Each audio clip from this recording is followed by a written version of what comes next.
mean, the average, what's the median boat buyer was just at MLA a few months ago, and 60 years old, is the average age of the new boat buyer. And you go, holy crap, that's not a good number. It's the highest it's ever been. So we definitely, as an industry, need to figure out a way to get people into boating. There is, I think, the positive.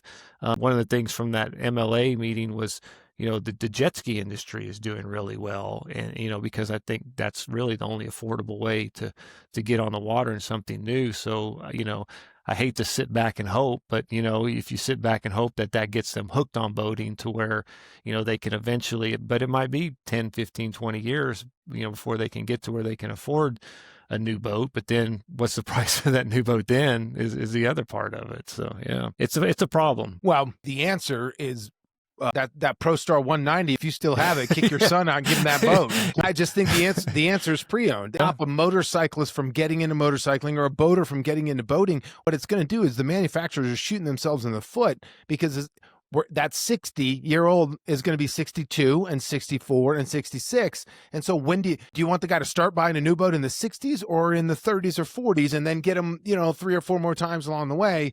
I sit here and think about, like, what was it? There's some young people that'd be like, we'll go there first, and try it out. So and maybe, go ahead.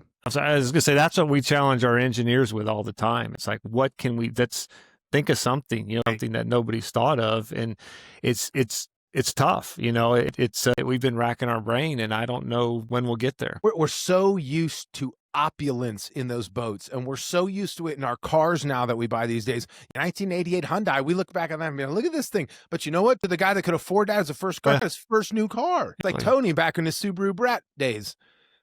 Industry Q3.